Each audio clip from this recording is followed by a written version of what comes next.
Hello, Leah. I don't see the other bid directors here yet, so.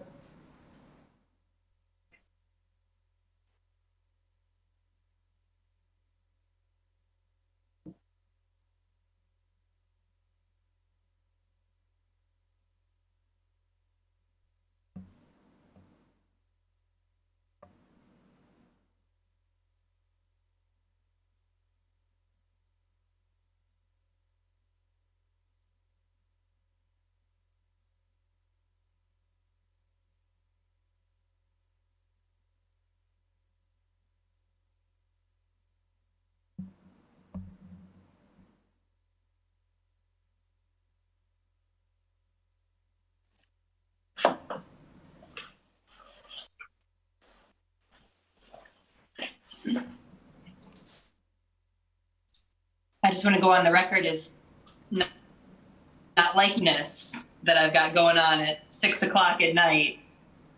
I'm not a fan.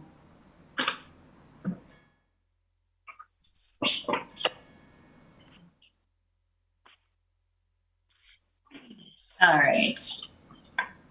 Well, good evening and welcome to the Monday, November 8th meeting of the Green Bay Planning Commission. We'll start with a roll call. Chair Lisa Hanson, present. Vice Chair Jacob Miller. Present. Alder Veronica Corpus-Dax. Present. Commissioner Sydney Bremer. Present. Commissioner Darius Daniels. Present. Commissioner Autumn Linsmeyer. Present. And Commissioner Ken Ravinsky.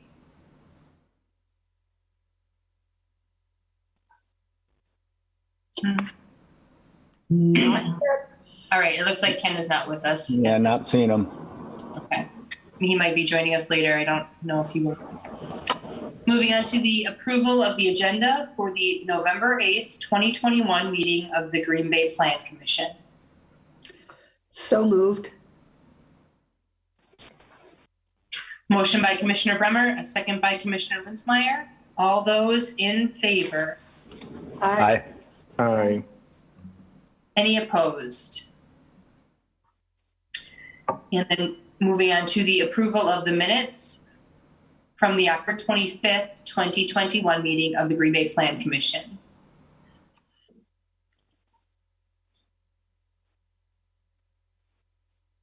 Move to approve. Second. A motion by Vice Chair Miller, a second by Commissioner Bremer. All those in favor? Aye. Aye. Aye. Any opposed? And then moving on to regular business, starting with a public hearing. This public hearing has been properly posted and public notification has been published in the Green Bay Press Gazette. The Plan Commission is interested in hearing public comments on the subject agenda items.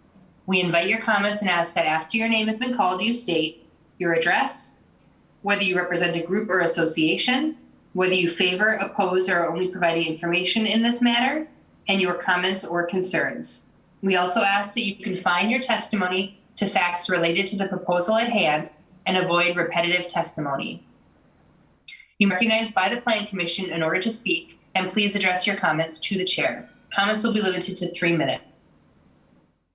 Open the public hearing on a request to amend the plan for a portion of the property located in the 3400 block of East Mason Street, tax parcel 21-167, from commercial to medium high density housing, submitted by John Leroy, Mao and Associates, on behalf of Jerry Bigelow, Bigelow Rentals, G&H Properties, property owner.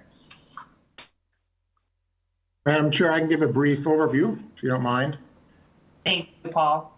Yeah, so this property is located in the 3400 block of East Mason Street, pretty much on the far east side of town. The graphic up here shows the property. It's about 22 acres in size.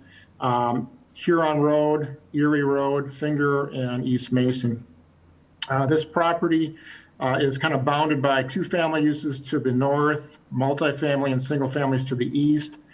vacant property to the west, and then the I-43 Business Center to the south.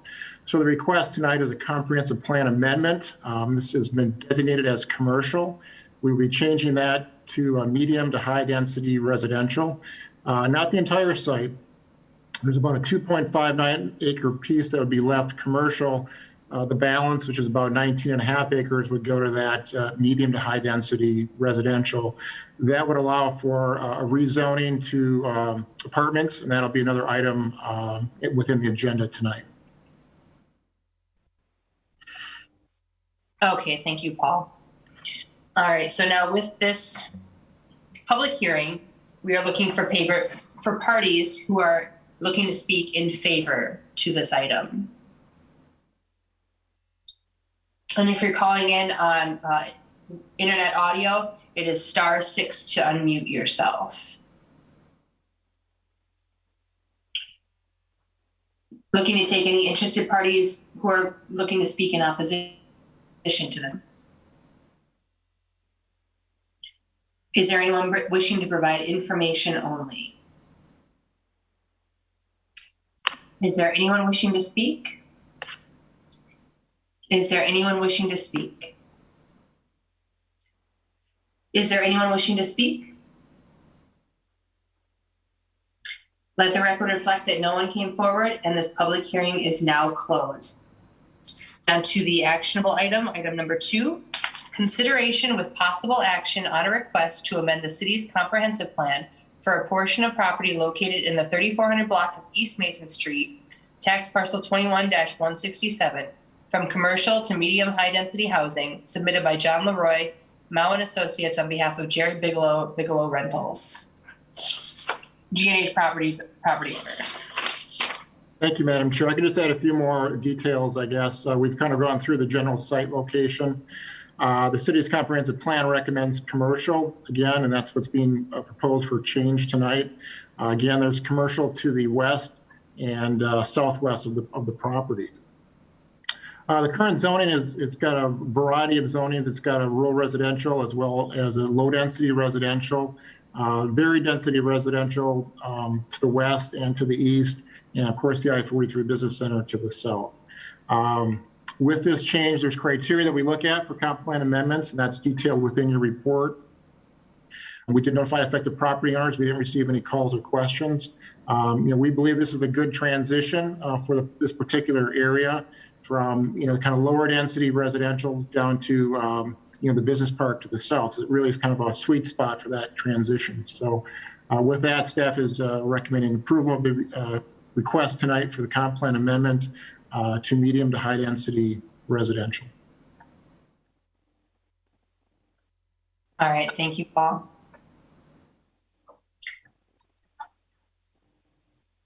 Any discussion amongst the commission? Go ahead, Commissioner Bremer. You'll want to go off mute. Thanks very much.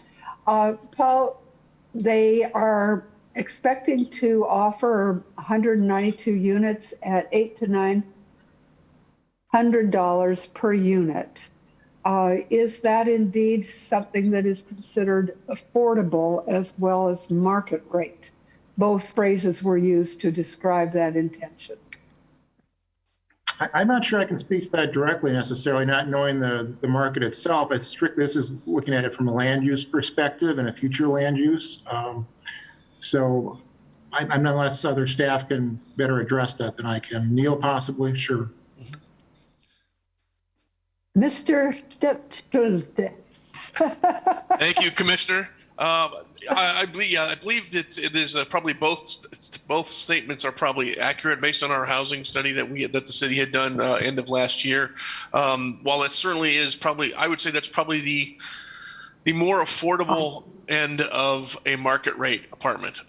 How about if it's kind of combining both of those a little bit? I think that's probably would be a fair statement. So it is not certainly considered to be an affordable unit in sense of a subsidized housing unit of some sort. But in terms of a market rate unit, I believe that this is probably within the range of a market rate unit. I think rents we've seen for market rate units have gone certainly from, I think, this range. I've certainly seen $1,100, $1,200 a month for other market rate units, I think similar in size within the market. So I believe this is probably a little bit a market rate unit, yes, but probably a little bit more on the affordable end of market rate units. Thank you. That's very helpful.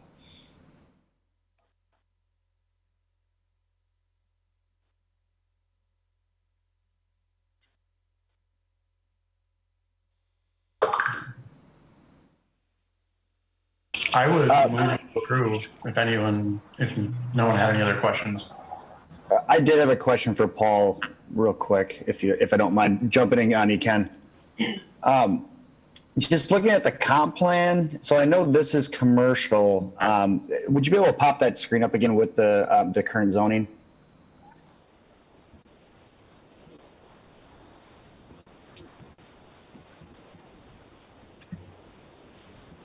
Okay, so that is Bellevue directly to the south, right?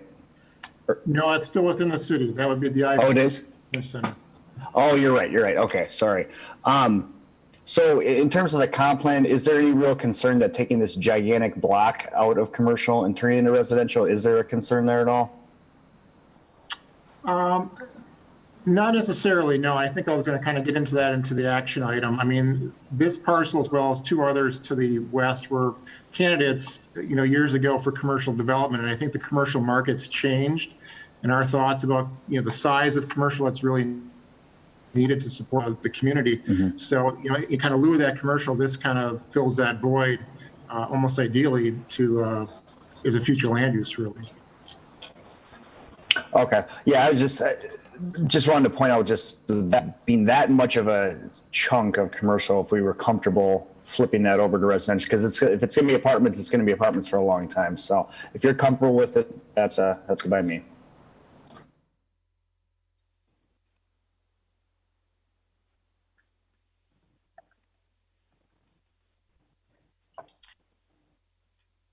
I'll second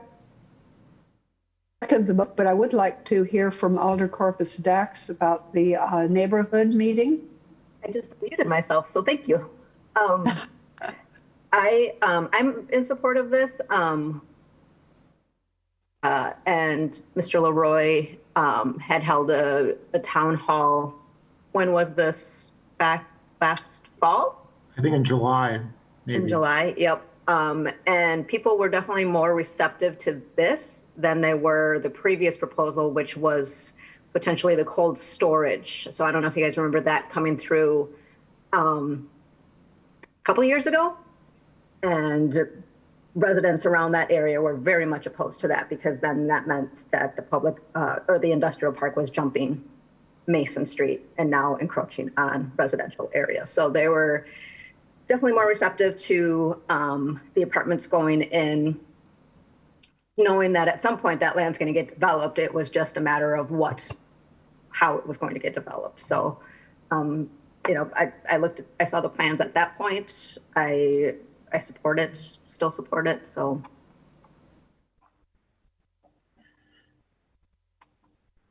Thank you, Veronica. Absolutely. Okay, so we have a motion by Commissioner Ravinsky and a second by Commissioner Bremer. Thank you for your hand. Was there any further discussion, or anyone else had any questions for staff?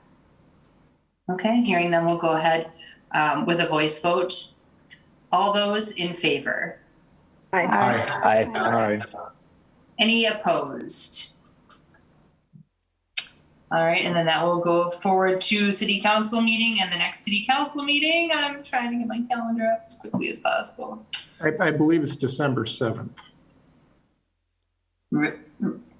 Really? Jumping right over Thanksgiving to Pearl Harbor Day. Oh, okay. So December 7th. Oh, okay. All right. So that'll move forward to city council for the next meeting, which is December 7th. All right. And moving on to the next item, item number 3, public hearing on a request to rezone a portion of property in the 3400 block of East Mason Street from rural residential and low density residential to varied density residential and rural residential to general commercial, submitted by John Leroy, Mao and Associates, on behalf of Jerry Bigelow, Bigelow Rentals. Thank you, Madam Chair. I can give a brief overview again. Same property, same location. This would be the implementation of the comp plan amendment that's just been proposed. So with that, the property, the 19.5 acres, would go from low density residential, rural residential, to very density residential, R3. That would allow for the apartments to go in.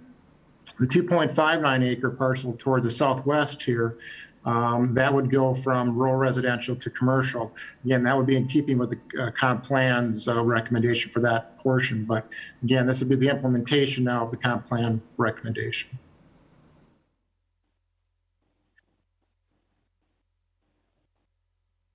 Okay. All right, and then with this public hearing, we are looking to hear from parties that are in favor of this item.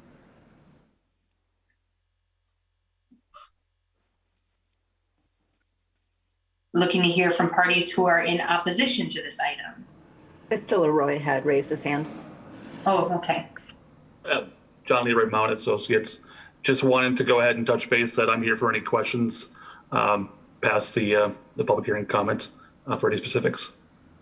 Sounds good. And if you could just state your address for the record, Chief, please. 400 Security Boulevard. Perfect. Thank you so much. Is there anyone wishing to provide information only on this public hearing item? Is there anyone wishing to speak? Is there anyone wishing to speak? Is there anyone wishing to speak? Let the record reflect that no one came forward, and this public hearing is now closed. Moving on to the actionable item. Item number 4, consideration with possible action on a request to rezone a portion of property in the 3400 block of East Mason Street from rural residential and low density residential to very density residential and rural residential to general commercial, submitted by John Leroy, Mao and Associates, on behalf of Jerry Bigelow, Bigelow Rentals. Thank you, Madam Chair. Not to repeat myself, but again, the location map here of the property we've been discussing, future land use, which we've been through, as well as the current zoning. So again, that's the same as the comp plan amendment that was the previous couple items. I did want to share the concept plan that was provided by the applicant here. You can kind of see East Mason Street on the south side. This would include approximately 192 units here for multifamily development. That works out to about 10 or 11 units per acre, I believe. So that's well below some of our thresholds for multifamily. And then you can see that in this corner here would be the commercial development. With this area, it's fairly unique that there's really one true dedicated access point here. There is a secondary access that may be utilized off of Friar's Path. Some of those details are not quite ready yet at this point, but I wanted to at least share the plan, the concept plan, so you can get kind of an idea of what the layout may be in the future. Again, we've notified affected property owners, haven't received any calls or questions, and our staff is recommending approval of both requests before you tonight.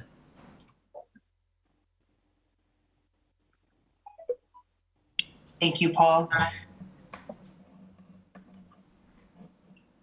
I would move to approve. Second. All right. Do we have any discussion amongst the commission or any questions for staff?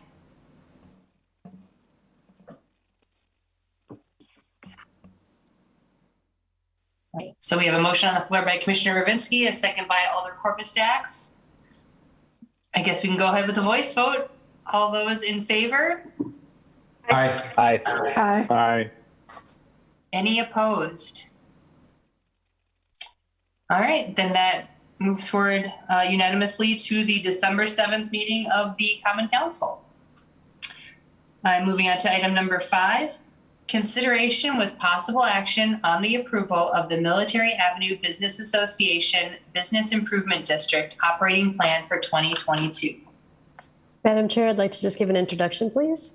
Sure, go ahead. This is Wendy Townsend. I work as a bid liaison, and each year the City of Green Bay's, they have a business improvement handbook, and it states that we should bring their operating plan for the next year to the Plan Commission.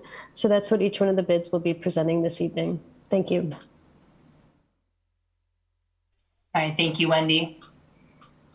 And then do we have Leah here with Military Avenue Business Association? We do. No? I'm here.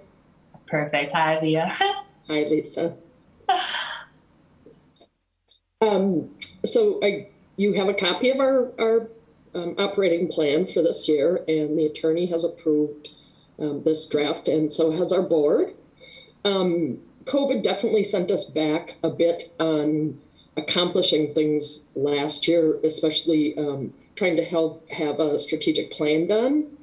So a lot of the spending stayed pretty similar, and we are going to hopefully get that done this year instead.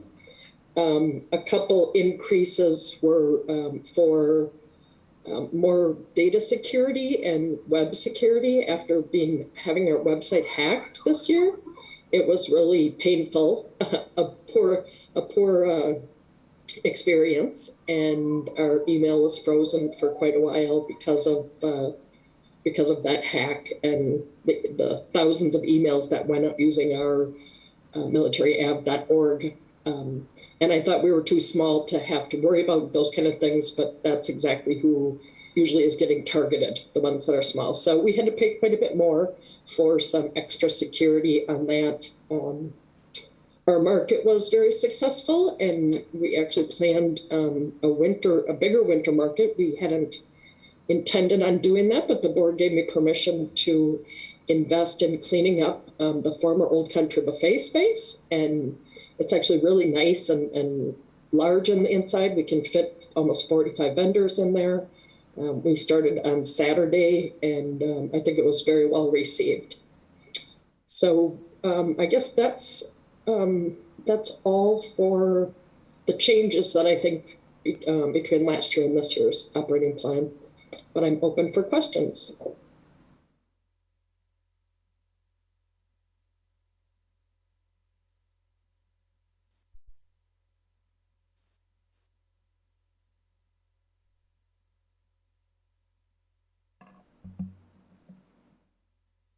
I was going to say, I saw Commissioner Bremer unmute herself. I'm like, she's usually good for saying something. So I'll say something. Shall I just say something? I was glad to see your inclusion of the arts in your amenities. And I having seen no other questions coming forward, I'd like to move approval. That was why I unmuted, actually, Lisa. I would second that and just say, Leah, keep up the good work over there. Not always the easiest over there, but you guys, you make a good go of it. And I think the city definitely appreciates it. So keep up the good work. Thanks, Kim.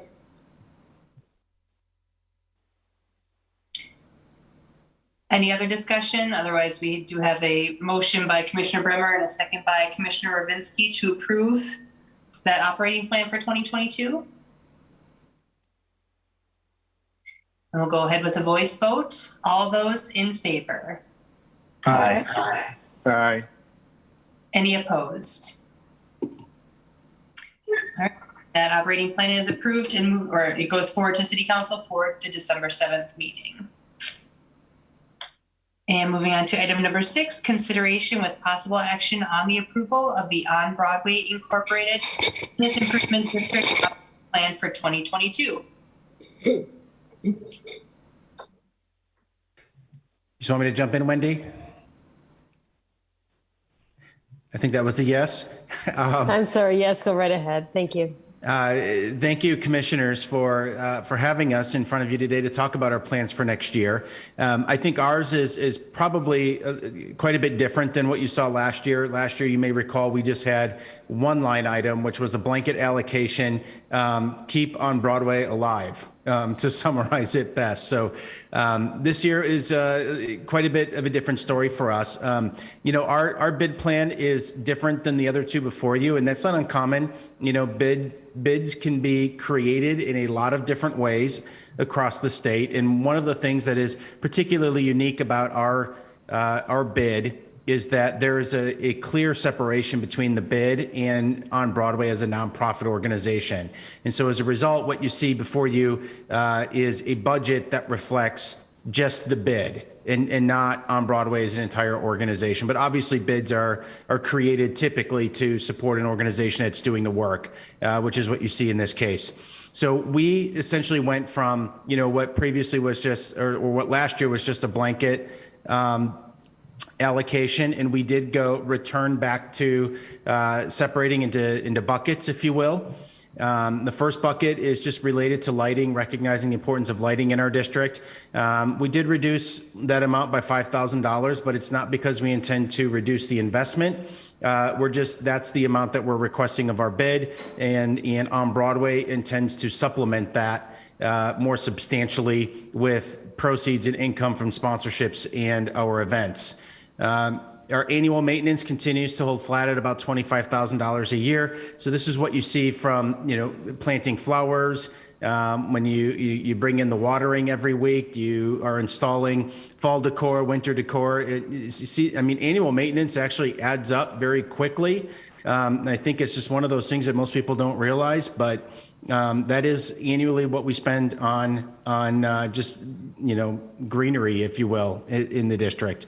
Public art continues to maintain a strong focus. We did a Mural and Busker Festival event this year in the district that resulted in overall we had I think about 15 new murals installed in the Broadway district this year, a couple of sculptures to be a high priority area of ours. And so the bid board has allocated $15,000 towards public art initiatives, but in particular, you may recall that our benches and garbage cans are all painted differently down here in the Broadway district, a little bit of artistic flair to them. But like all things, eventually they require maintenance. And so it is our intent to maintain those in this coming year. That's what that allocation is for. And then On Broadway, again, we'll continue to supplement public art installations into next year, as the Mural and Busker Festival is returning for at least 2 more years. Thanks to the generosity of a title sponsor. So we'll continue to see some investment there. Something that's a little bit new in our bid plan this year is an administrative allocation, not unlike what you see when the city receives a grant or other major organizations. Generally, you're allowed a percentage of an admin allocation. And so that's what we've calculated here. And this is just really being applied to the general support of our organization, what it takes to keep, the doors open and the lights on. So when you think about things like rent and telephones, obviously staff, this, barely puts a dent in the overall need of what we have as an organization, but it unrestricted funding that allows us to cover some of those expenses. The annual audit, which is a requirement by state statute, and so an allocation for that. And then the last item is really just a marketing allowance. We do, and again, this will be supplemented by On Broadway, but it's just when we think about the dining guides that we do in collaboration with Jeff in downtown Green Bay, the downtown event guides, our website. We do some destination marketing, which sometimes can involve influencers, social media boosts. We take out ads in different publications promoting people to patronize the district, particularly during the holiday season. So that's really what that marketing allocation is for. So that's what the bid intends to do. And like I said, as an organization, we're very happy to see the rebound of events this year. We weren't at 100%, but we certainly was much better than 2020. As to that. And so we did see net proceeds coming in that area for us, which has allowed us to restore most of our staff positions here at On Broadway. And so we're going to be able to hopefully continue to execute events next year, which of course will create the income that we need to operate our organization. So a little perspective, Our overall bid allocation on an average year or normal year is responsible for about 6% of our budget, which means that the rest of our budget, comes from sponsorships, it comes from donors, and then the proceeds from special events. So that 6% bid allocation is generating significantly higher reinvestment back into the district through the operations of On Broadway, which obviously is something that we're pretty thrilled to be able to do for our district.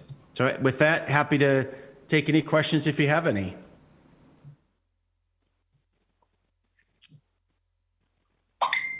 Thank you so much, Brian.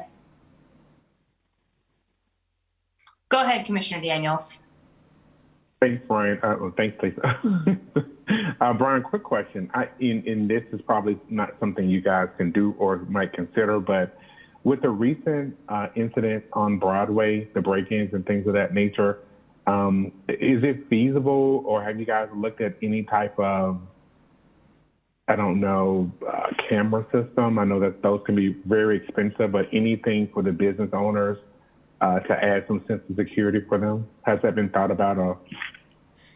Not specifically, other than to encourage individual business owners, obviously, to make those investments. It'd be probably fairly difficult for us to come up with funding for something like that. Not impossible. The biggest piece of that, DJ, is really the infrastructure that's required. And I have a little bit of experience in this area because of my efforts to try to get security cameras installed in some of our parks, where we've seen some crime. And it really boils down to having the accessibility of fiber so that you can review some of that stuff in real time. But interestingly enough, some of the block grant dollars that we allocated, the city council, will hopefully create the pipeline that's necessary where we can create those plugins. That was one of the secondary, tertiary effects that we talked about with that. So I think that could be something that we look at down the road, but probably not something that we have sufficient enough funding to be able to address in the immediate term. The good news is, though, to your point, those businesses that were impacted did have security systems. And so the police were able to access that footage. And I think, it was two businesses, one of them in our district, one of them was actually further down and not in our district. But clearly you don't like to see that anywhere in our community. But we did some outreach with those businesses and thankfully the impact was very minimal. Thank you. Second quick question, Brian. Have you seen any interest in some of the storefronts that are currently vacant for any businesses trying to come into the area? Yeah, thankfully we have very low vacancy rates here in the district. We do have maybe two spaces actually that I can think of on the ground floor, and typically those actually fill up pretty quickly. Or at least in the core. When you start getting on the outside of the core, those are a little bit, harder to lease out because they're not, contiguous downtowns matter. And when you start, getting outside of the core in any downtown, there's always a little bit more challenge because foot traffic and density goes down. Now, that said, the state of Wisconsin right now has the $10,000 bounce back grant. With some, restrictions apply, but we've had tremendous success with that. Statewide, I think the biggest fear was obviously business closures, and certainly businesses were impacted by the pandemic. But what you're seeing statewide in Main Street communities is a 200% growth of business openings over business closures. And I think, that was something that was probably a little bit unexpected. I would say here in the Broadway district, rough calculation, we're running about 400 to 500%. Openings over closures. So we've actually seen quite a few openings, a lot of it attributed to that bounce back grant, which has been a tremendous tool. I've quipped with some folks at the state that we need to find a way to make that permanent. I say quip, but it's really not a joke. We really got to find a way to make that permanent, because it really opens the door to conversations that maybe are a little harder to start when you can kind of take some of that upfront risk out of the equation. Awesome. Thank you. Mm-hmm.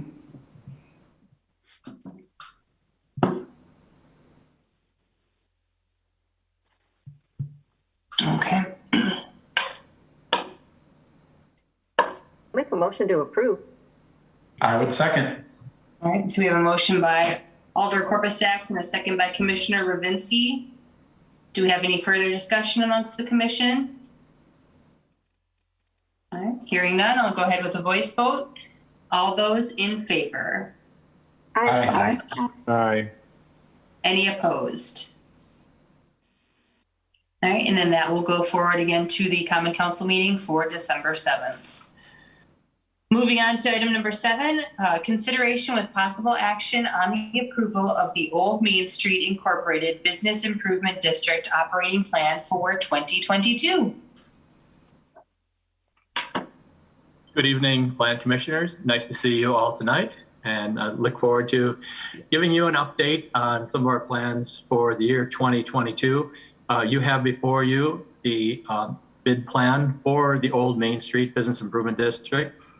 This plan was approved by the bid board and also by our board of directors.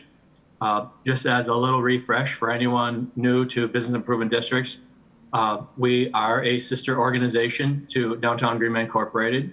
And so those two organizations make up 2 of the 3 districts in our downtown. We are very close partners with the On Broadway district, sharing a website, a newsletter, and we collaborate them in many ways. Downtown and Old Main Street has, I shouldn't forget, a key economic development partner in the City of Green Bay Economic Development, co-workers with Matt and Wendy and Neil, and the developers we talk with and the businesses we recruit. In all cases, we're working with the city's economic development department and have some very good camaraderie with our city connections. The team of Downtown and Old Main Street, we are comprised of a team of 7 people, and we exist via a management agreement with Downtown and Old Main Street. As many of you know, our key focuses are the event creation, marketing, business development, and also physical improvements. I like to call it first impressions. Anything that has an impact when visitors come to the area, whether it's planters, banners, public art, cleanliness. We have a weed team and a clean team. During the pandemic, we put together an adopt a block program in both the downtown district and the Old Main Street district, and we're very pleased with how that is being received, and people want to step up and help out. And so we're really finding that as a way to economize, not having to contract, but we care a lot about what our districts look like, and very dedicated to that. And we're so pleased that we have some partners now that are stepping up to help out. From the standpoint of Old Main Street, an organization, as I talk about every year, with a very thin budget, a budget of about $107,000. About 50% of our funding is via the Business Improvement District, and other sources are either grants, sponsorships, and we have our planter program via sponsorships, and then a lot of our events could not take place without real strong sponsorship support. During the past year, actually looking back to 2020, the worst year ever, we are feeling things are coming back. We're seeing momentum in both districts. Energy is coming back. We're very pleased that there was a return of special events during the year, during the current year, and that is the best way to bring the 265,000 residents of Brown County into the downtown districts, is to give them unique reasons to come there. Activities, we're very pleased that we see events coming back, and we will continue on that trajectory in the upcoming year. From the standpoint of business development, we're very pleased that there have been a number of real estate transactions during the year. A number of storefronts have been acquired, are under new ownership, and new plans are in the way. 2 of those are located at Old Town Crossing. One, a pottery studio, is coming to Main Street, and another, a real estate development company. But we're pleased with the occupancy on Main Street. Old Town Crossing and Main Street Commons continue to experience very strong occupancy, near 100%. Residential occupancy is also very respectable 901 Main, a development that opened a couple of years ago with 20 units, and Whitney School, 23 units. Both those properties doing very well at 100% occupancy. A business tenant at 901 is the E-Salon Suites, and a dozen salon-type providers at that location. We're very pleased with the absorption of that space over the past few months, and they are already at 9 of the 12 units. The way we look at that, that is 9 new small businesses to our district that made a decision to open their salon, and we love the energy that E-Salon Suites brings to the district. For both districts, there's real significant importance to the proposed development on Monroe Street. So many of our initiatives are to continue to encourage development, residential and corporate, and Neil and team are working with the developer for that proposed 172 units and a grocery store.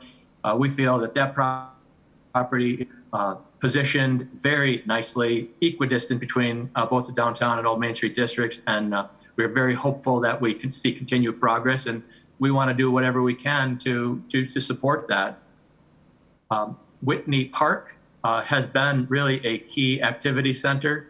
The switch has been turned off there for the past year because of construction. We are seeing pavement going down, curbing going in, and hopefully that street will be opening soon. We'll have access for programming at Whitney Park as well.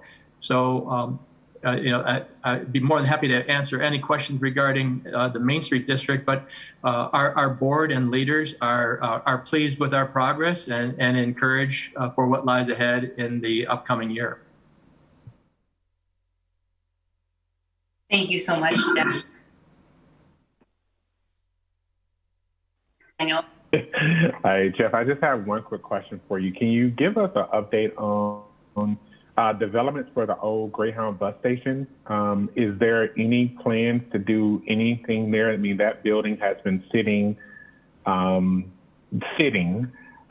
where, like you mentioned, 901 Main Street, and that's definitely been a nice add to the community, but that Greyhound bus station building or that structure is still sitting there. So any plans there would be helpful. That there is a lease in place there with a business that was relocated from Washington Street. Centro Euro is under construction. I'm not exactly sure of their time frame, but I have been in touch with the owner of that business, and that space is currently under renovation in hopes for the new home to Centro Euro.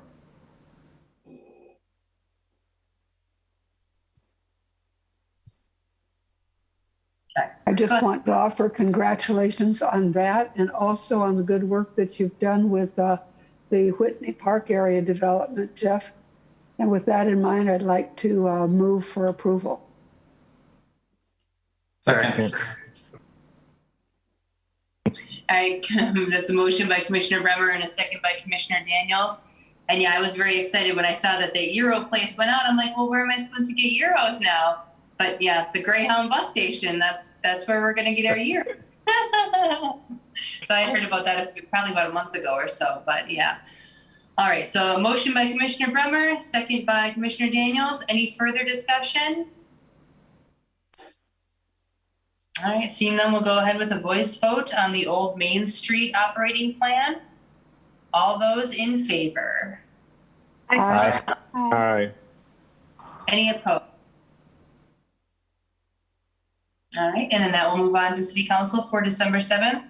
And then item number 8, consideration with possible action on the approval of the Downtown Green Bay Incorporated Business Improvement District operating plan for 2022. Thank you. I will make this report relatively short and sweet. First of all, Commissioner Bremer, thank you very much for the compliment, but Old Main Street will not take all of that on our own. It would not take place without the Parks Department, Economic Development Department. The Neighborhood Association there is also very significant to the progress, some of their initiatives. So I have a lot of thanks for even some of Garrett Bader's leadership in that neighborhood. I'm not afraid to say that the reason we have 65 residential units in that neighborhood is because of the 10 units he put up on Van Buren Street. So kudos to both Lindsay Bobinay and his development at Whitney School. Moving on to the downtown district, we are very pleased that we have a solid foundation to carry out our initiatives. Our bid is, our organization is quite dependent on our business improvement district. However, 35% of our total budget comes from the property owners via the bid. And we are thankful to many other sources, especially sponsors and revenues from events that funds the remainder of our budget. There are no major curveballs to our budget. It is pretty comparable to previous years. Is relatively the same. However, we have adapted to new needs that our businesses have during the pandemic, and I'm very pleased that the team that I work with has been creative and resilient, very dedicated to the success of our businesses. We're pleased with the momentum that's taking shape this year. I often remind people that our best years ever were 18 and 19. 20 was pretty bad. 21 is coming back. But some of the things that are taking place currently, I have high hopes for continued success on Adams Street.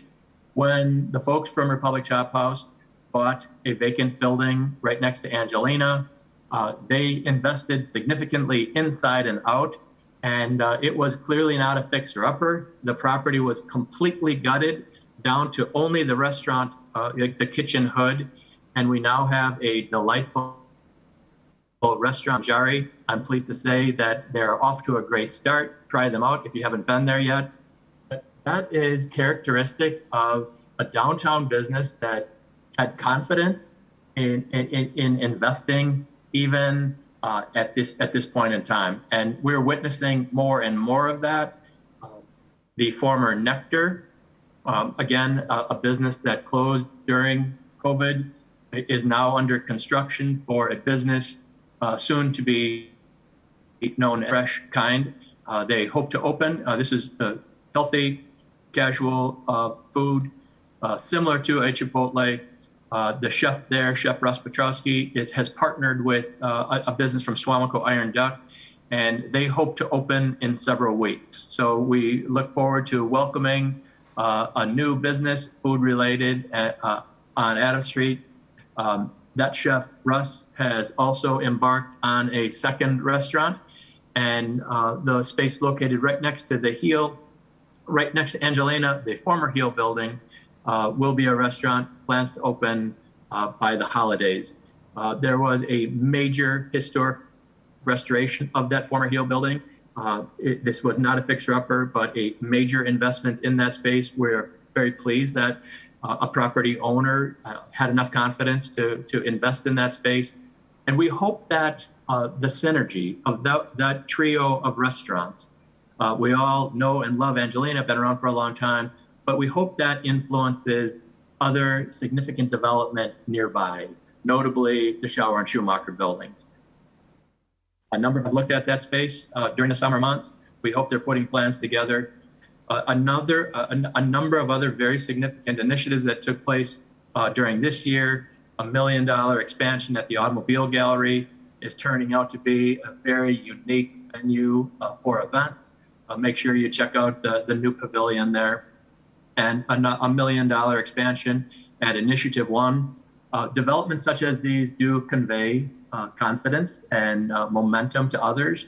And the last thing I would like to share with you is a program that is utilized in many other downtowns as a way to activate vacant storefronts. And like many others, we came up with a pop-up shop program. We had some very early interest in that program. And one business in particular that took a temporary space in the Hotel Northland. This was 3 months lower, no cost, a women's boutique owned by Samantha Mandish, known as On to the Next. We recently learned that as a result of that pop-up shop program, she is now ready to sign a longer-term lease in that space. So, and we get excited about every small business initiative in our downtown, and that being one of them. We hope that some of the other vacant storefronts are motivated to try out our pop-up shop program, and we'll see what Samantha is doing at that location as an example of how you can believe in your dream, find a location, and then commit to a space over a longer period of time. So continued confidence in an initiative called placemaking.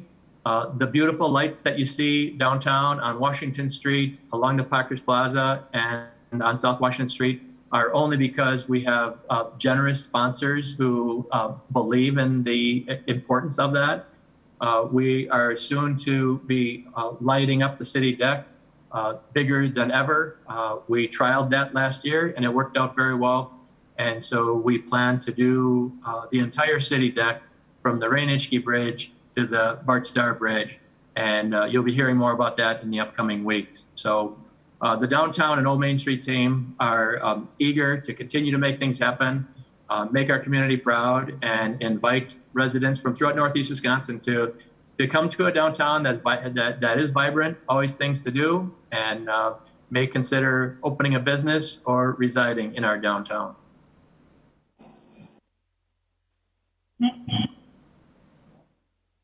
Thank you so much, Jeff. And go ahead, Commissioner Bremer. Jeff, you just gave me the lead in. I was surprised at the comment that your marketing was going to be targeted particularly at Green Bay residents rather than out-of-town visitors. Because of the Packer Square, but also because of WPS. So I'm wondering about the reason for that decision and whether you can tell us anything about prospect for WPS. Well, in terms of your question regarding our marketing, we consider Brown County residents to be the key target for what we do because we're within a 15, 20-minute drive from anyone in Brown County. However, the media reach that we have is much greater than that. And so our market area is throughout Northeast Wisconsin. So, we work closely with a number of media sources, but, our reach is well beyond the boundaries of Brown County, both to recruit businesses and to invite guests from throughout Northeast Wisconsin. In answer to your question regarding the WPS site, we see this as very well positioned for future development. Our Neil economic development leader is much more attuned to this development. We are ready to support any progress that takes place there, but our organizations are not directly involved with those conversations. Thank you, Jeff. And I just want to report on Jeff's excellent reception by a fairly good-sized audience on Zoom for the Lifelong Learning Institute that reaches out to a lot of senior age folks. He went through with them much of what he's done with us. And he also has good taste in restaurants, by the way. I thought putting another Italian restaurant right next to Angelina's was crazy. And they are so totally different from each other. And it is really a wonderful place, Mangieri's. Thank you, Jeff. Thank you very much for that comment, Sid.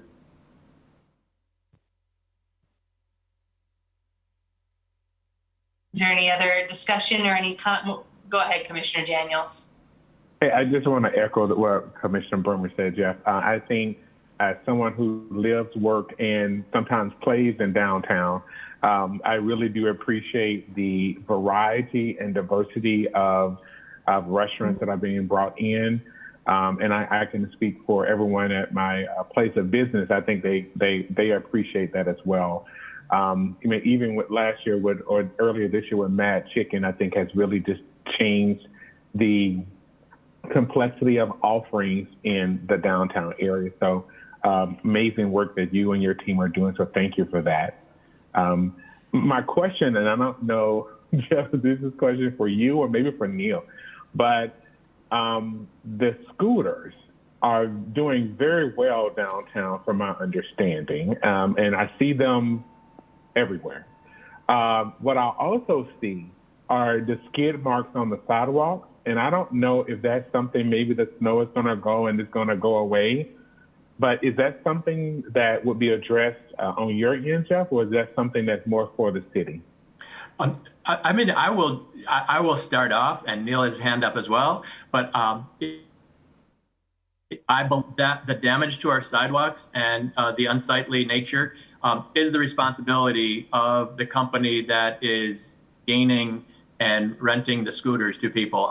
I am concerned about not only some of the graffiti that's taken place there, but some of the skid marks, I believe, need to be addressed. If I can, Madam Chair, just Commissioner Daniels, that certainly Jeff and other businesses have raised that issue with our Public Works Department in terms of that concern. So we have approached Bird Scooters specifically about maintaining some degree of a maintenance facility, whether that's a power washer, whether that's some sort of activity, actively coming out and taking care of that problem. We hope the worst cases of it have been resolved at this point. Certainly, we're trying to figure out if their ability to control the scooters and track the scooters electronically the way that they can. We're saying, guys, I mean, a lot of the ways some of the graffiti was being made by putting the gas on at the accelerator on full bore and then putting the brake on at full bore, and kind of being able to do that. So you should be able to control that from you can do all that other stuff digitally. There should be some sort of warning signal when someone in a normal riding in a scooter, that those two things shouldn't be full tilt like that. They should be able to monitor that and shut that down if in fact that happens. Mm-hmm. So the company has been responsive in terms of trying to look into that, but it's certainly an issue we're going to keep an eye on here going forward. And I think there'll be, between either our public works staff getting out and maybe doing some cleaning and then sending them a bill, or Bird Scooters actually coming out and actually taking care of the problem on their own. We hope it will be an issue that is going to be managed. Yeah, thank you. I just noticed it as I walk to work yep. Sometimes, and it's definitely everywhere. So thank you for that.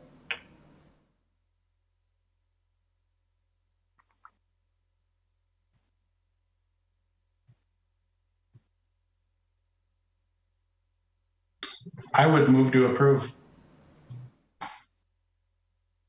Second. The motion by Commissioner Ravinsky and a second by Commissioner Daniels. Do we have any further comments? All right, hearing none, we'll go ahead with a voice vote. All those in favor? Aye. Aye. Any opposed? And then that will move forward to City Council for the December 7th meeting. And looks like moving on to item number 9, which is consideration with possible action on the Downtown Green Bay Incorporated Business Improvement District Board appointment for Jenny Vander Zanden and reappointment of Sue Lagerman.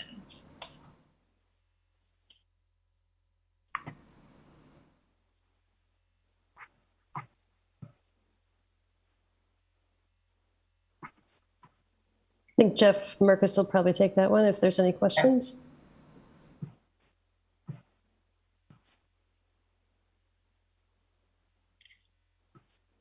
All right, I was not unmuted. Sue Lagerman is the board. Sorry, I was excited by Commissioner Daniels' sign. I've not seen that before. Okay, I'm sorry, go ahead, Jeff. Thank you. Sue Lagerman is currently the board president of Downtown Green Bay Incorporated, and her term for the bid board is up for renewal, and she is willing to renew that term. Jennifer Vander Zanden is an employee leader at Breakthrough Fuel, and she is on the board of directors of Downtown, and is willing to take on a new appointment. We would like to thank Mr. Rick Chernick for his many years of service on the Business Improvement District Board, and Jenny is stepping up and is willing to seek appointment to serve on our bid board. Perfect. Thank you so much, Jeff. Wonderful, and it looks like they have some wonderful credentials that they will bring to that work, so, and have been bringing to that work. So I would like to move approval.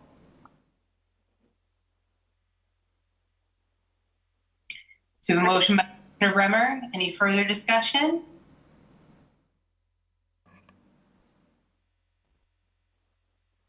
Otherwise, I'd entertain a second. Second. Second by Commissioner Ravinsky. Any further discussion? Hearing none, we'll go ahead with the voice vote. All those in favor? Aye. Aye. Aye. Any opposed? All right, and then that will also move on unanimously to the December 7th meeting of the Common Council. And then moving on to item number 10, appointment to the City of Green Bay, Town of Scott Joint Planning Commission. Thank you, Madam Chairman. So I think all of you are probably familiar with the Town of Scott and the City of Green Bay have an intergovernmental boundary agreement that was established. It actually replaced one from the mid 80s in the early 2000s, 2003 to be exact. And I'll just give you a quick share here. Let's see. All right, can everybody see this kind of hand-drawn map? Again, this was years ago. So that boundary agreement basically established two things, and I'm sorry I didn't highlight this 97 acres in blue, but Scott would detach these two sections, this 1,000 acre piece, the 97 acre piece, and the City of Green Bay would detach this 90 acres in yellow. In conjunction with that, the city would take the two from Scott, and Scott would take the one from the city. So that's kind of the area that we're talking about. In the boundary agreement, they set up first a land use scenario, a long-term land use scenario, and also established zoning in each community. So the larger 1,000 acre piece is what's called University Heights Business Center. And it's much like the I-43 Business Center in that it has specific uses called out, design standards, whatnot. Those were done jointly between Scott and City back in 2003, 2004. The other two areas just kind of fall into the city's purview. The 97 acres is pretty much a low density. There's a strip along Scottwood or Algoma that's commercial. And then the Town of Scott zoning pretty much just has low density residential throughout their area that the city detached. So to manage those spaces and any zoning requests or comp plan requests, they set up what's called a joint planning commission. And it's a 6-member commission. I know very faux pas to have any even numbered commissions, but they did it. 3 members from the city, 3 members from the town, and any item going through these areas would go to the Joint Plan Commission before going to either the city or the Town Plan Commission and councils, or board in this case, for the town. We have not met probably in about 2 years. And in that time frame, former Plan Commissioner Chairman Gilbert resigned. And one of the other members also basically retired and is not on any commissions anymore. So the city's 3-member is down to 1. And that commissioner is Commissioner Rakers. He lives on the east side. He's a professional engineer. His term is up in June, but we have an item coming forward now and we have no commissioners. They cannot be elected officials. Obviously, they have to be residents of the city, and one has to be a plan commissioner. Doesn't need to be the chair, but it needs to be one of the city's plan commissioners. We have reached out and found a second commissioner, and it would be Edward Dorff. So he's going to be, if the council, mayor, and council appoint him, would be the second citizen member on the Joint Plan Commission. But what we really need is a plan commissioner. So you're up, and if anybody is interested, we do need 1 member. The mayor will appoint somebody, I think, anyway. But again, we meet infrequently. As the economy picks up, I suspect we'll meet more frequently. And also that large area in the town of Scott, or the former town of Scott, University Heights Business Center, primarily is zoned for big box commercial. The landowners back in 2003 had visions of Walmarts and Shopkos and Targets, and they zoned everything big box commercial, pretty much, and light industrial, which is kind of hot. So we will probably be going through to do a comprehensive rewrite of that, of those covenants and regulations in there, including the land uses. Is there anybody interested? I saw Ken raise his hand. Yes, I would be willing to volunteer for that. Wonderful. Great. So what I will do is let the mayor know about our 2 appointments, and then I will be in touch with you and Ed, and we'll be probably setting up either in December or January a joint plan commission to actually talk about a proposal that the city has received. It was originally on this agenda and we pulled it after realizing it hadn't gone to the joint plan commission first. So I don't think there's any vote that needs to be taken here, but I definitely appreciate your willingness to serve, Ken, and wonderful. Had we needed a formal appointment, I was going to nominate you, Ken, so I'm really delighted you volunteered, because I didn't do my homework of checking with you ahead of time. Thank you. Right. It is a 3-year term. If you leave the plan commission, you also have to leave the joint plan commission as well. So a little bit of background. That is that. Thank you. Okay. So we don't have to take action on item number 10. Okay. No. So we're just, item number 10 is done. Yeah. Oh, okay. I should have probably put it on the informational, but it really wasn't an informational, so it went into the action. Sounds good. Thank you, David. All right, moving on to informational. Director's report, Mr. Steck-Schulte. All right. Good evening, commissioners. We'll just give you some brief updates. Department staff is very, very busy right now. It's like there is no rest for the holidays. It seems like this year we're going to be racing into the end of the year. So much so that we have an RDA meeting on Tuesday, but we actually scheduled a second RDA meeting on the 16th, simply because of the number of items that we are going to be addressing here this month. Some of those things include we're working on a change order with Stantec, our consultant regarding the shipyard, just some additional design work that had to go into that project once Merge Urban Development came on board. So those projects are proceeding. We're working on a little bit of a slowdown in schedule just due to just the overall pandemic situations and other things going on. But so dealing with some design change orders from them, looking at some substantial improvements to Light Park downtown. I know Alderman Johnson has been working very closely with some of our park staff in terms of kind of coming up with some pretty dramatic improvements to Light Park. Everything, some kind of boring, more functional things like restoration and enhancement of the dock wall that will allow ships like Great Lakes cruise ships to actually dock here right in Green Bay to get off and do that. They're also working on making some improvements to the stage and some restrooms and other facilities there right as part of that park facility that will be really be very exciting and will be making it an even better place for community events as they move forward. Also, staff's working with our housing authorities, working with an affordable student housing proposal at 158 North Maple, with actually the University of Wisconsin Green Bay.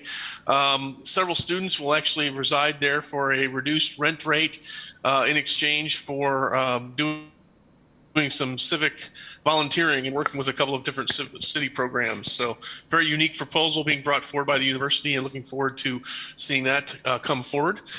Some other projects that were some old ones. We're going to be brushing some dust off here soon. If folks remember the Legacy Hotel project, David Buck has been working very closely with the applicant on some of the zoning related, code related items. With that project, they are actually adding, going from 77 rooms up to 100 rooms. So actually increasing the height of the building. So we're very excited about that, to see how that goes. and hopefully going to be bringing that forward here very shortly. We are hopefully going to be bringing back some information. Well, the Fort at the Rail Yard has finally submitted some information, and Dave Buck has also been working with that applicant in terms of maybe seeing that project hopefully get in and get going again. So we expect that will be coming forward here shortly as well. We have received a request for some financial assistance for 222 Cherry Street. Folks know that's the single-story retail office building on Cherry Street. So they're actually looking to add at least 3 stories to that building of residential above that, possibly going up to as high as 6 stories total, depending on the engineering that comes back with that site. So we're really excited about that. We think that's a great addition of density in that particular area there, right next to the parking garage. So we think that's going to be a good project as well. We're also, staff's evaluating our first request for tax incremental district affordable housing, our TADA fund.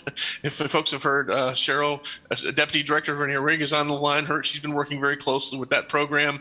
We're going to be evaluating our first request for an affordable housing project through that fund here in the coming weeks. Hopefully those are just a couple of things being addressed the next tomorrow, Tuesday, and the week from Tuesday at the RDA. Those are all projects that are coming forward shortly. We also hope to have the JBS site RFP done hopefully in December, and be bringing that to the RDA for final issuance and getting that out and getting a developer recruited for that particular site. Similarly with the Adams Street lot right next to the Bay Lake building and right across from actually where the 222 Cherry Street building is. We issued that previously and didn't get a whole lot of traction the last time we issued that. So we're hopefully going to be trying that again to see, just test the waters a little bit and see if there's anything that has changed in the market to get more interest on that or not. We will see what we get back on that, but we are going to at least cast the net out once again to see if there's some interested parties there. We'll be bringing back the One Astor development agreement project, if folks remember that, right by the Mason Street Bridge there. Just updating the timelines and so forth related to that particular project. Dean Miller, the developer, is getting ready to move forward again. Folks realize that the bike trail has been installed in that particular area, and that easement was moved and shifted. He's been out there kind of getting ready, hopefully for the next phase, and actually getting ready to hopefully build the project starting next year. A series of other projects staff's been working on. Been trying to work with a couple of industrial park prospects, but they've been sort of slow in terms of being responsive and in terms of getting back to them. I think it's just kind of maybe the time of year. Hopefully we're going to keep them moving. The WPS site planning, which was mentioned earlier in the meeting here, we continue to have discussions with the developer and with WPS regarding trying to frame the environmental review that's going to be necessary for that particular site. One of the parking lot areas that I think that the developer would like to maybe do some residential development on, which would kind of require that to be fully remediated, was one of the surface parking lots on that site. So obviously, if you're going to be putting housing on top of that and disturbing that soil where that parking lot is, that's going to require some considerable environmental analysis that's going to be needed, and probably some significant remediation on that site as well. But we are in active discussions with that. Similarly, the 200 North Monroe project, I believe Mr. Merckx referenced that project there. They're working on their environmental review for that particular site and run into a little bit additional contamination than they were counting on. So we're in discussions with them about that moving forward. We have had some work being done. Folks, the Plan Commission realized the 216 Military Avenue project.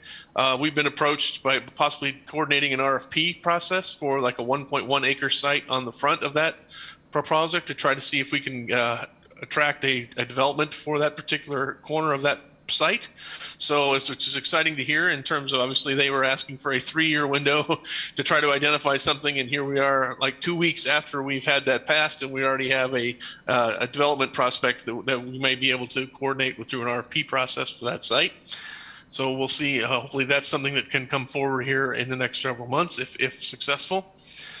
We've had the Impact 7 on their planning option right by the shipyard is proceeding. Staff's been working, and our RDA has been working on acquiring a little corner parcel to kind of help complete that development site in terms of what may be going on with that particular project, but they are proceeding as planned. We are staff's working on kind of coordinating a tour with Wisconsin Housing and Economic Development Authority representatives, including the director's office, to come and take a look at Green Bay sites and kind of hear some of our challenges and benefits and some of the good projects we've had successful on. So we're excited that they're willing to come up and spend time with us. This is a situation where WHEDA tax credits are kind of the primary tool that a lot of different developers are going for right now in terms of their housing development. It is one of the more, while it's still competitive, it is one of the more accessible financing tools that is out there right now. Interestingly enough, a lot of the situations we've seen is oftentimes large projects, basically all the large funding for large projects goes to Madison and Milwaukee. And then there's also an allocation for more rural projects, and those go out to every place in the state, and communities the size of like Green Bay, Racine, Kenosha, we're kind of stuck in the middle, and it's difficult for us to compete. We don't qualify for the rural, but it's hard for us to compete with the larger projects. So actually good to have their ear a little bit and to talk to them a little bit about maybe how to position places like Green Bay in terms of our efforts a little bit more. So excited about that. Working on some subdivision ordinance updates. Madison Smith is coordinating that in terms of our staff, is kind of taking the lead and quarterbacking that for us right now. So hopefully be bringing some things forward to you regarding that. Staff has also been out doing some property surveys in the Old North neighborhood here recently that we may be using to hopefully create a tax increment finance district here in the near future. Last couple things, we are working on neighborhood investment grants. If folks have heard that application process at the state is due this coming Thursday. We have 5 different project areas that we're actually applying for right now. That would be shipyard, coal piles, housing, community, some affordable housing project, the JBS site, and then a downtown revitalization project that's to be determined here in the future. But we'll be applying for, so doing it, basically throwing together an application for each one of those projects to help offset some of the costs related to those. And then if that wasn't enough, it's also budget time. So we actually have our department budget is up for review tomorrow night. So God bless the alders who've already sat through this once. They get to sit through and go through it one more time with us tomorrow night at council. So always a fun time of year. Always nice to get it done. So hopefully one more run at it tomorrow night and be on our way. So just for the record, our department budget actually is looking to go down 1.7%. That's largely to do with some administrative personnel costs and savings that we've seen this coming year, but we also kept a pretty tight line on things like travel and training and so forth, obviously with still pandemic conditions. So we have done our best to to toe the line as best we could and follow the instructions of the mayor. So with that, if I've missed anything, I'm certainly available to answer any questions on anything folks may have. So.